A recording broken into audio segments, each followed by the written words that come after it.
araw sa ating lahat and welcome back ulit sa channel natin. So guys, ang isi-share ko sa inyo, may isa tayong customer ngayon na tumawag sa atin or nag-message pala dun sa Lazada natin. Sabi niya sa akin na kung matulungan ko ba daw siya kasi ang problem niya guys, nakabili na siya ng panel board, distribution box pala, sorry. Ang gamit niya pala, dalawang distribution box na 26 ways. So, dalawang distribution box na ganun guys. Then, ang branches niya, 22. Ngayon, yung capability lang or yung space lang na kaya nung distribution box niya, dalawang 26 is nasa 52. 52 ways lahat. Tapos, yung branches niya guys is 22. Tuple kasi ang gamit niya, kaya lahat ng branches niya nasa 44 ways na. Yung main niya pa guys na ang katumbas ay 3 ways, so nasa 47 na. Tapos ang problem niya ngayon kasi ang size ng wire na gagamitin niya is number 4.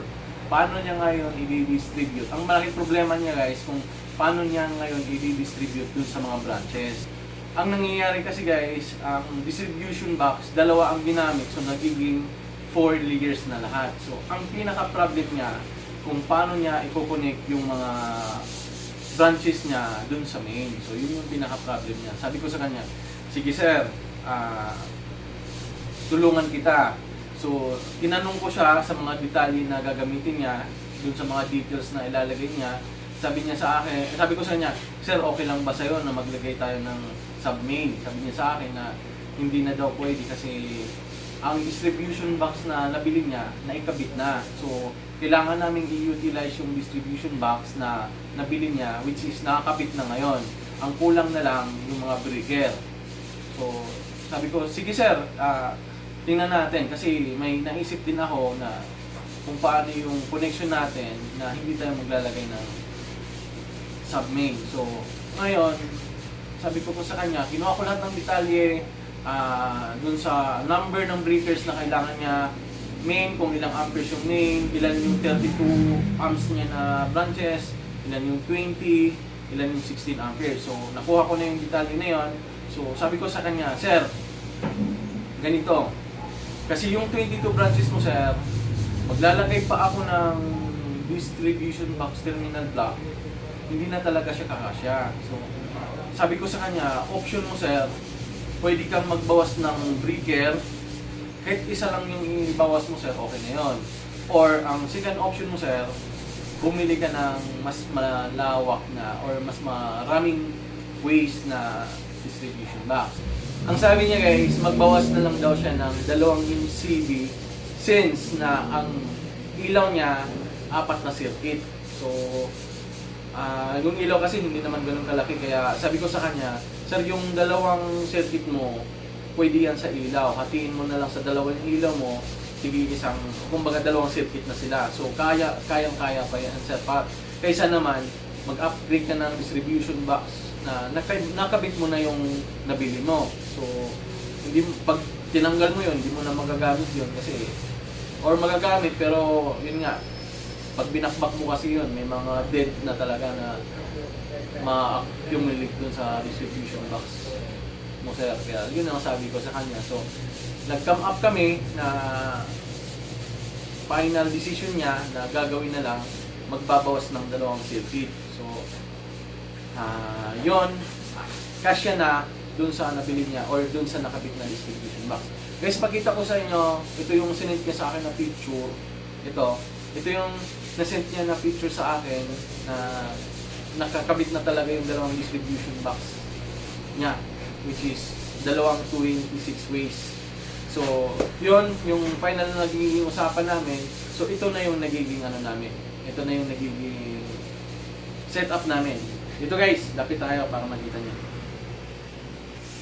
Dito kasi guys, hindi ko mapakita sa inyo yung mga breaker o yung mga MCB natin na nakalagay sa distribution box kasi wala naman akong available na 26 ways na distribution box, kaya hindi ko talaga siya mailagay sa distribution box. So, kaya ang ginawa ko, inassume ko na lang yung 4 na layer, yung 2 yung dalawang distribution box niya, tigda dalawang layer. So ito na yon. Ito yung unang distribution box niya, ito yung pangalawang distribution box.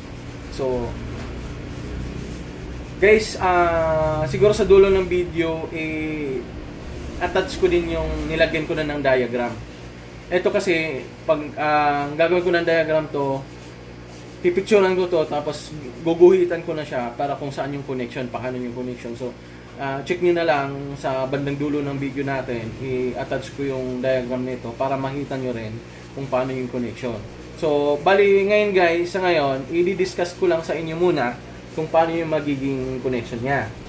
So, bali guys, dito, ang wire na gagamitin niya is number 4, which is, kaya nagiging 60, nagiging 80 yung main natin dito. Ngayon, yung load niya guys, hahatiin sa 4 para hindi masyadong mabigat dito sa isang layer.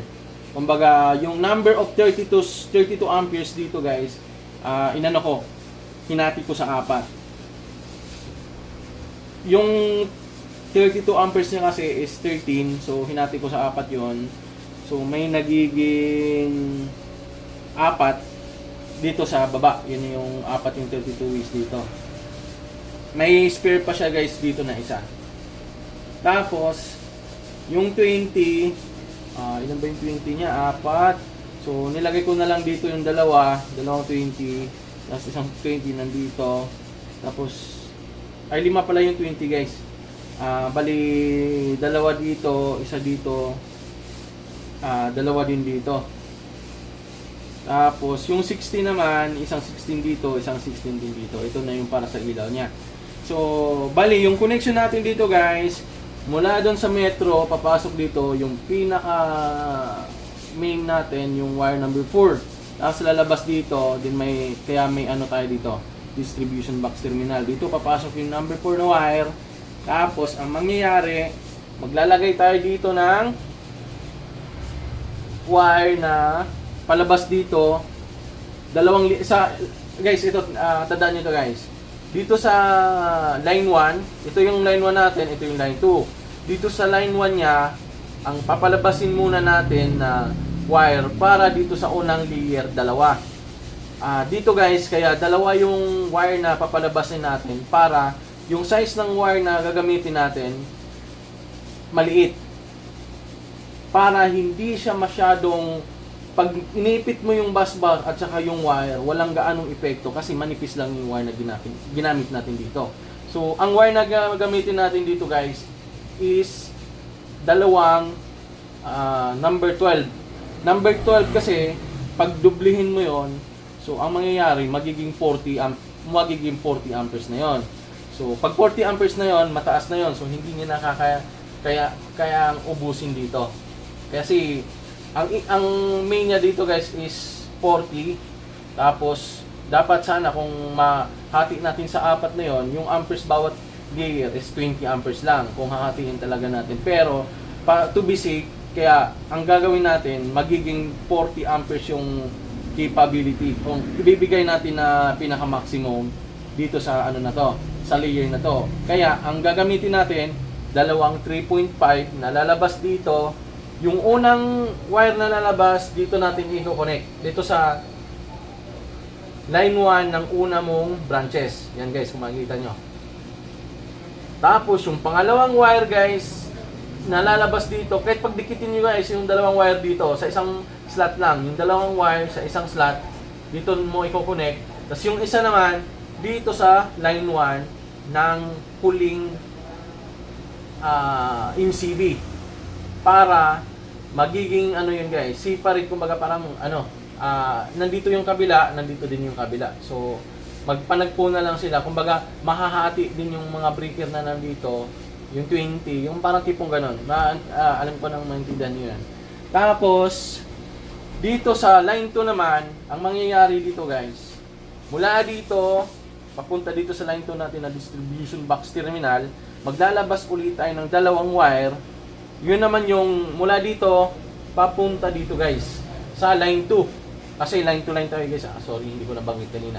Line 2 line tayo. Kaya yung line 2 dito, maglalabas ulit tayo ng dalawang wire. Yung unang wire papasok dito, pag ganyan dito, papasok dito.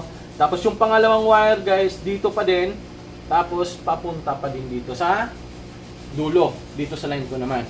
So sa ganon, hindi gaanong mabibigatan yung wire natin. Kahit number 12 lang yung wire natin, pero dalawa yung ginamit natin.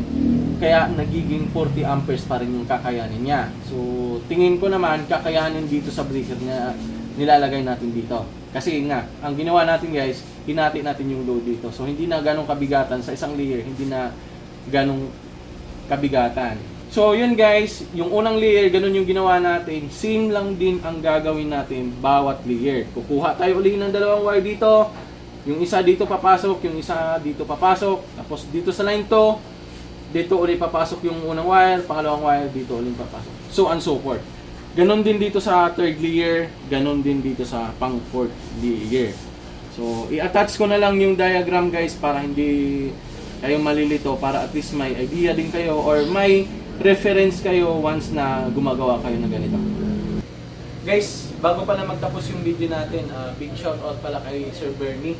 So, siya yung client na nagpatulong sa atin. So, Sir, maraming salamat sa pagtitiwala sa atin at lumapit kayo sa akin para magpatulong kung paano gagawin nyo sa distribution box connection. Sir, maraming salamat sa pagtitiwala. Sa ulitin, sir. So, yun guys. Maraming salamat sa patuloy na subaybay sa channel natin. Patuloy na suporta sa channel natin. So guys, kung kailangan nyo yung ganitong setup, kung kailangan nyo ng tulong ko, hopefully hindi pa ganong occupied yung oras ko, matutulungan ko kayo guys. Kaya kung may inquiry kayo, may katanungan kayo, mag-message na kayo sa amin. Dalawa naman kaming sasagot doon, pero pag hindi na kaya ni Mrs., binabato niya na sa akin. So yun lang guys, sana may natutunan kayo sa video natin na to. Maraming salamat and this is Junox TV. See you in our next video.